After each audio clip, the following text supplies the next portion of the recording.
සිරි දළදා වන්දනාවට විශාල බැතිමතුන් ප්‍රමාණයක් ඇමින මහජනයා සඳහා අපි සූදානම් කරලා තියෙන පෝලින් තුනේම මේ වෙනකොට විශාල පිරිසක් රැඳී සිටිනවා. ඇත්තටම කියනවා නම් ඊයේ රාත්‍රියේ ඉඳලා විශාල පිරිසක් රැඳී සිටියා. මේ වෙන විට සම්පූර්ණයෙන්ම ඒ බටවැටවල් ආවරණය වන පරිදි මහජනයා රැඳී සිටිනවා. ඉතින් අපි අද දින උදෑසනත් ඊයේ දිනේ යම් කිසි ප්‍රමාණයකටත් නිලධාරීන් රාජකාරිය දෙව්වා. මේ වෙනකොට සක්‍රියව සමස්ත රාජකාරිය ආවරණය කරන්නට කලාප 10ක් වශයෙන් කලාප වෙන් කරලා නිලධාරීන් රාජකාරිය යොදවලා සිටිනවා. ආසන්න වශයෙන් සම්පූර්ණ පොලිස් නිලධාරීන් විතරක් 8500කට වැඩි ප්‍රමාණයකුත් ශ්‍රී ලංකා යුද හමුදාව, නාවික හමුදාව, අධ්‍යංශ සියල්ල නියෝජනය කිරීම දහසක ප්‍රමාණයක් ඇතුළුව දහසකට වඩා වැඩි සමස්ත නිලධාරී කාර්ය මණ්ඩලයක් මෙම සිරි දළදා වන්දනාවට පැමිණෙන බැතිමතුන්ගේ ආරක්ෂාවට වගේම දළදා මාලිගාවේ දෛනික රාජකාරී කටයුතු වල ආරක්ෂාවට දළදා හමුදුරන්ගේ ආරක්ෂාවට රාජකාරිය යොදවලා තියෙනවා. අපි පුළුවන් තරම් මහජනතාවගෙන් ඉල්ලනවා මෙසේ පැමිණෙද්දී තමුන්ගේ වටිනා කියන දේපල මිල මුදල් රන් භාණ්ඩ වගේ දේවල් අරන් එන ගමන් මළු තුල රැගෙන එන්න එපා. මොකද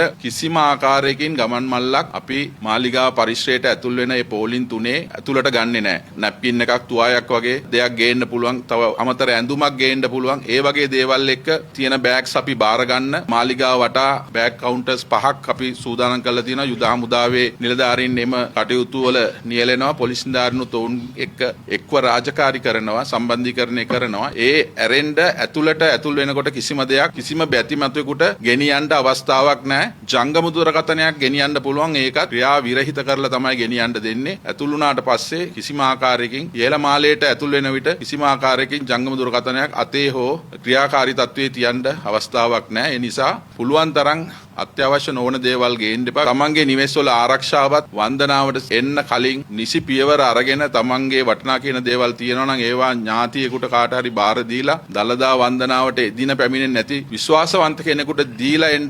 නැත්නම් වන්දනාව අවසන් වෙලා යනකොට ඒවත් සමාල්ලාට ඔබට අනාරක්ෂිතව තියලා આવොත් සොරසතුරන්ගේ උදුරට ලක් වෙන්න පුළුවන්. බැතිමතුන් නොදන්නවා වුණාට ඔවුන් සමග ඔවුන් ඉන්න පොලිමේම අතරින් පතර බුද්ධ්‍යංශ නිලධාරීන් ඉන්නවා. ඒ නිසා අපි බැතිමතුන්ගේ ආරක්ෂාවට ගන්න පුළුවන් උපරිම ක්‍රියාමාර්ග ආරම්භ තියෙනවා. පොලිස්පතිතුමන් විසින් CCTV කැමරා පද්ධතියක් පොලිසිය මගින් ඊයේ දින පටන් ගත්තා. මේ වෙනකොට ඒ අවසන් අධීරය තියෙන්නේ. මහජනයා ගමන් කරන මාර්ග තුනම ආවරණය වන විදිහට මේ අවස්ථාවේ CCTV කැමරා සවි කරලා අවසන් අධීරය තියෙන නිසා කිසිම ආකාරයකින් මේ සිරි දළදා වන්දනාවට පැමිණෙන බැතිමතුන්ට ඔවුන්ගේ ආරක්ෂාවට තර්ජනයක් නොවෙන්න කිසියම් ආකාරයක කඩාකප්පල්කාරී ක්‍රියාවක් හෝ කිසිවෙක් උවමනාවෙන් යම් ගැටලුවක් ඇති කරන්න උත්සාහ කරනවා නම් ඒවා මර්ධනය කරන්නට අවශ්‍ය මූලික පියවර සියල්ල අරගෙන තියෙන බව ඉතාමත් සතුටින් මේ අවස්ථාවේ ප්‍රකාශ